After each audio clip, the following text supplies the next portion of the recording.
चौधरी चरण सिंह मरणोपरांत उनके पौत्र श्री जयंत चौधरी।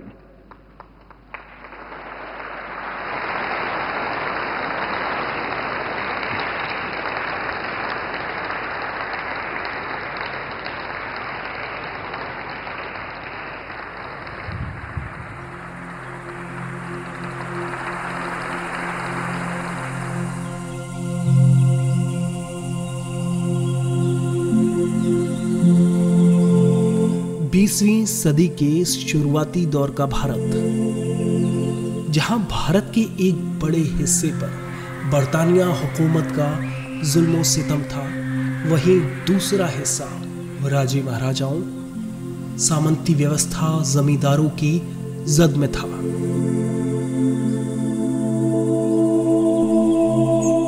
ब्रिटिश भारत की भू राजस्व प्रणाली, जो एक ऐसा कानून था कि जिन मूल किसानों के पास पहले से जमीन थी उन्हें किराएदार माने जाने लगा,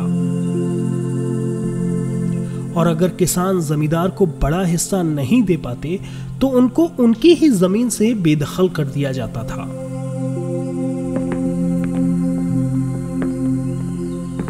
इसी की वजह से ब्रिटिश भारत की भू राजस्व प्रणाली स्वतंत्रता आंदोलन का एक महत्वपूर्ण केंद्र बनी। ब्रिटिश काल में किसानों का बहुत शोषण हुआ।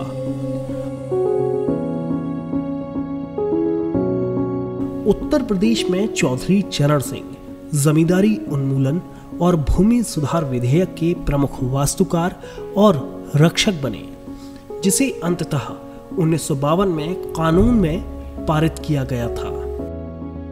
चरण सिंह ने इस कानून को अपने राजनीतिक जीवन की सबसे बड़ी उपलब्धि माना।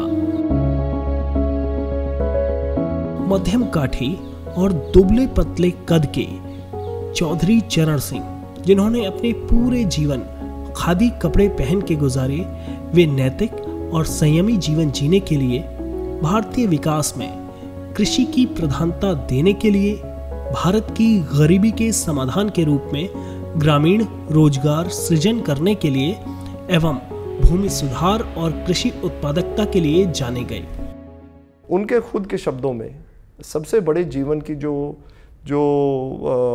चोटी उन्होंने पाई वो थी जमींदारी उन्मूलन, द अबॉलिशन ऑफ जमींदारी इन उत्तर प्रदेश। तो वो उनके हिसाब से अगर पंडित पंत नहीं होते तो ये संभव नहीं था, क्योंकि कांग्रेस के अंदर, कांग्रेस के बाहर तो थे ही थे, पर कांग्रेस के अंदर बहुत नेता ऐसे थे जो इसके खिलाफ थे।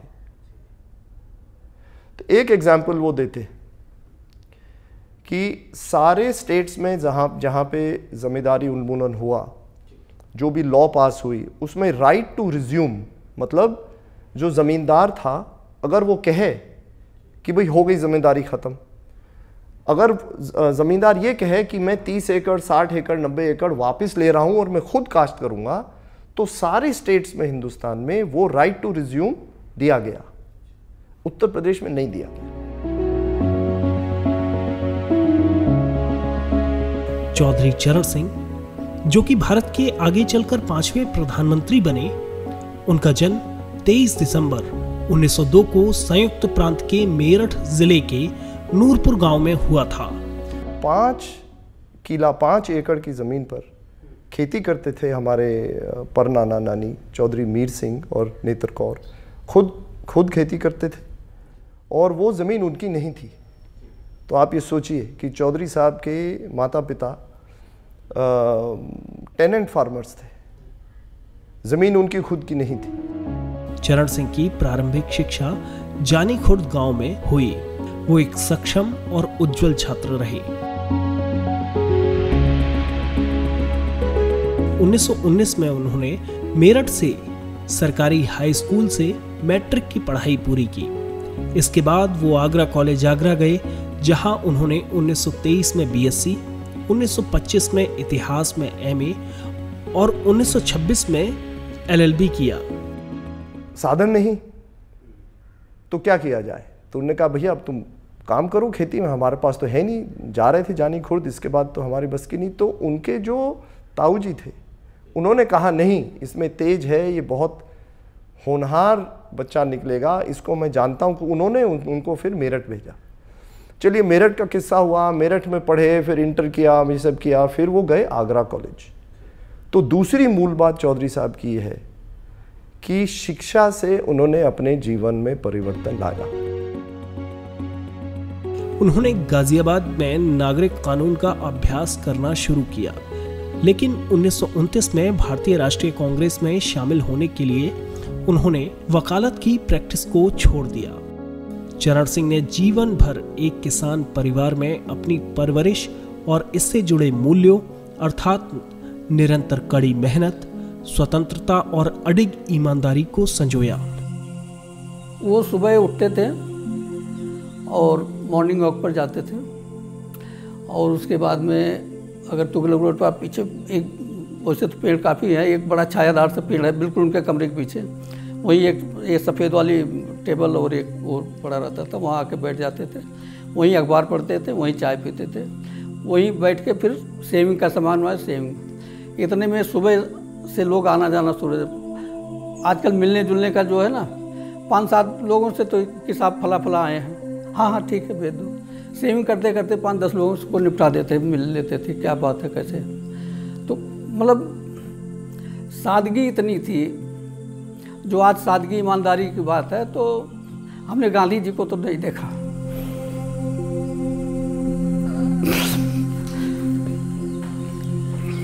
तो ये था।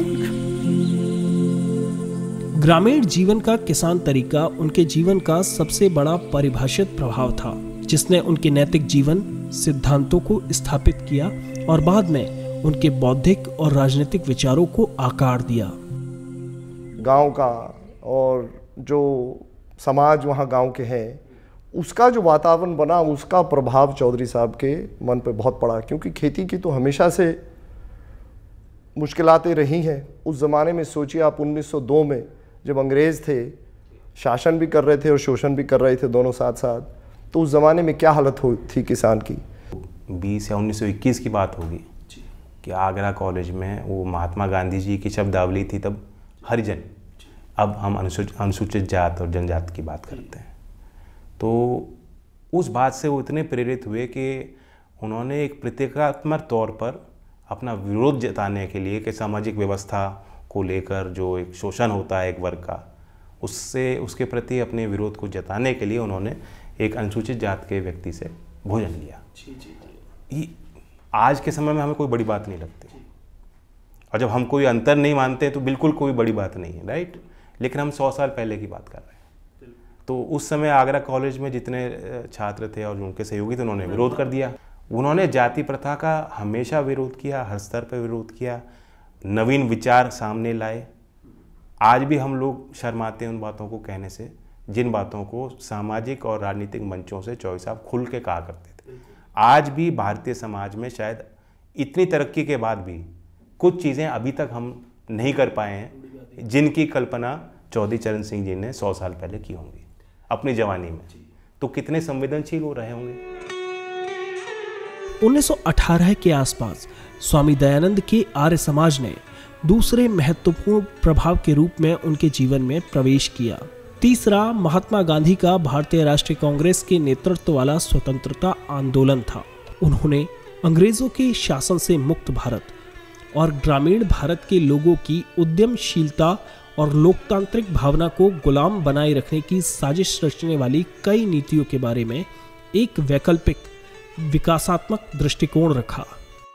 उनसे पूछा गया एक बार कि स्वामी दयानंद और गांधी जी का प्रभाव आपके मन पे क्या पड़ा, कैसे पड़ा। उन्होंने कहा कि स्वामी दयानंद को अवसर नहीं मिला, पर उनकी जो सोच थी समाज सुधार के बारे में, लड़कियों के बारे में, जाति के बारे में, गांधी जी की और उनकी सोच में हमारे हिसाब से मेल था। और हमको ये समझ नहीं आया कहाँ स्वामी जी की सोच ख़त्म हुई और कहाँ गांधी जी की सोच शुरू हुई। इस देश में लगभग 6 करोड़ 33 लाख MSMEs हैं, माइक्रो स्मॉल मीडियम एंटरप्राइज। इसे वो कुटीर उद्योग कहते हैं, कॉटेज इंडस्ट्री कह लीजिए, हैंडलूम इंडस्ट्री कह लीजिए, ग्रामीण उद्योग कह लीजिए। और ये गांधीवादी सोच का एक प्रमाण है कि ग्राम स्वराज।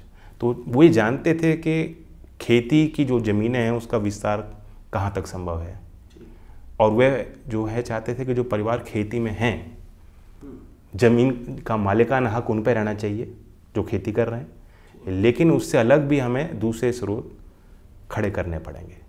वो गाँव की तस्वीर उस लिहाज से बदलना चाहते थे।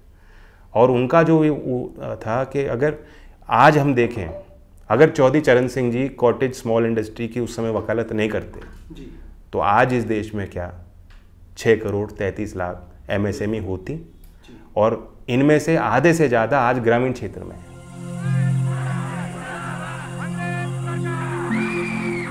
राष्ट्रवादी आंदोलन और कांग्रेस के नेतृत्व वाले अभियानों के दौरान उन्हें 1930, 1940 और 1942 में कैद किया गया था। 2.5 साल तो शायद वो जेल में रहे, और क्विट इंडिया मूवमेंट में भी गए, साइमन कमीशन का विरोध किया, और शादीशुदा हैं, उनके घर गृहस्थी के लिए उनके पास कोई नियमित आय का स्रोत नहीं, थोड़ी वकालत करते थे, उसमें भी लोगों की मदद करते थे। कोई ज़मीन नहीं थी। नूरपुर गांव में आज भी आप जाके देखेंगे कि चौधरी साहब का मकान या चौधरी साहब की खेती या कुछ नहीं है, सब बेच के गए थे वहाँ। तो कभी कोई बड़ी संपत्ति उस घर में परिवार में रही नहीं। उस सब के बावजूद जेल में वो समय दे रहे हैं देश के लिए, और उनके घर गृहस्थी को तब दादी जी देख रही हैं। कभी गांव में जा रहे हैं, गांव में छुप छुप के जो है उनकी गिरफ्तारी हो रही है तो भाग रहे हैं, रह रहे हैं, रुक रहे हैं। कई गांव में ऐसे किस्से मुझे लोग आज भी सुनाते हैं कि हमारे यहाँ आए थे उस समय। तो बिल्कुल वो डिवोटेड थे देश के लिए। चरण सिंह के राजनीतिक करियर में उन्हें भारतीय राजनीतिक व्यवस्था के सभी स्तरों पर पश्चिमी संयुक्त प्रांत में मेरठ के अपने जिले से पूरे राज्य में और अंततः राष्ट्रीय राजनीति में शामिल किया गया। 1937 में चौधरी चरण सिंह पहली बार संयुक्त प्रांत विधानसभा के लिए चुने गए, और कुछ ही दिनों बाद उन्होंने निजी विधेयक कृषि उत्पाद विपणन विधेयक पेश किया, जिसमें किसानों को व्यापारियों और आढ़तियों से सुरक्षा के प्रावधान थे। उनके लेजिस्लेटिव जर्नी को आप देखेंगे कि 1937 से लेके, चाहे वो प्राइवेट मेंबर्स बिल उस समय उन्होंने पेश किए, या जब उनको मौका मिला तब उन्होंने किया। बहुत काम है, मंडी कानून बनाया, और ज़मींदारा उन्मूलन जो है, ज़मींदारी उन्मूलन बहुत बड़ा प्रभाव था उसका। भूमि सुधार, जहाँ जहाँ ये चीज़ें हो गई वहाँ आपने देखा कि आज भी उस तरह के तनाव नहीं। जहाँ वो चीज़ें नहीं हो पाई वहाँ दूसरे तरह के मूवमेंट शुरू हो गए। वो देश के उत्तर के क्षेत्र में कई ऐसे राज्य हैं जहाँ आज भी समस्याएं हैं। तो बहुत उसका विश्लेषण करेंगे तो ये पाएंगे कि जहाँ, क्योंकि वो बेसिकली गैर बराबरी के खिलाफ थे, और उनकी सोच थी कि जो काश्तकार है, जो ज़मीन पे काम कर रहा है, उसके अधिकारों के लिए उन्होंने काम किया, और कानूनी उसको अमला जामा जैसे भी बनाना था उनके लिए कानून बनाए, प्रस्ताव लाए, नीतियाँ बनाई। तो उसी थिंकिंग को आगे बढ़ाते गए। वह जल्द ही राज्य के प्रमुख गोविंद बल्लभ पंत के पसंदीदा बन गए, जिन्होंने उन्हें 1946 से 1950 तक दूसरी कांग्रेस सरकार में संसदीय सचिव यानी कि जूनियर मंत्री नियुक्त किया। मंत्रालय में अपेक्षाकृत जूनियर स्थिति में होने के बावजूद पंत जी ने उन्हें जमींदारी उन्मूलन और भूमि सुधार विधेयक का प्रमुख वास्तुकार और रक्षक बनाया, जिसे अंततः 1952 में कानून में पारित किया गया था।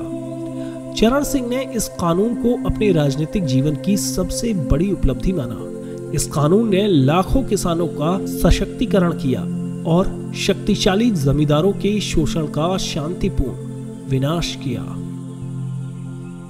जमींदारी एक्ट लाए, रेवेन्यू मिनिस्टर थे, तो जिस किसान का जहां हल चल रहा था, जो किसान जहां खेती कर रहा था, ज़मीन का मालिक कोई दूसरा था, तो उन्होंने कहा कि नहीं, जमींदारी में उस जो किसान खेती कर रहा है वो उसका मालिक होगा। कुछ जो पटवारी थे उन्होंने उन किसानों का नाम चढ़ाने में दिक्कत की, चूँकि वो मिले रहते थे बड़े ज़मींदारों से। तो चौधरी चरण सिंह ने एक साथ सभी पटवारियों को बर्खास्त किया और कहा कि कोई पटवारी ऐसा करते थे कि इस साल ज़मीन मेरे नाम है, अगले साल दूसरे के नाम लिख दी, तो चौधरी चरण सिंह जी ने पटवारी की जगह नाम दिया लेखपाल, कि लेख का पालन करना होगा। पिछले साल ज़मीन अगर त्रिलोक त्यागी के नाम है तो अगले साल दूसरे के नाम कहाँ से आ गई, कैसे आ गई। तो जो पटवारी इस तरह करते थे, जब लेखपाल उन्होंने बना दिया उनको बर्खास्त कर देते थे, तो वो दहशत आज तक है। इसलिए लेखपाल अब कहीं भी किसी गलत नाम को नहीं चढ़ाते हैं। ये चौधरी चरण सिंह जी ने किया। चौधरी चरण सिंह जी ने मंडी समिति एक्ट लाए। चौधरी चरण सिंह चकबंदी का कानून लाए।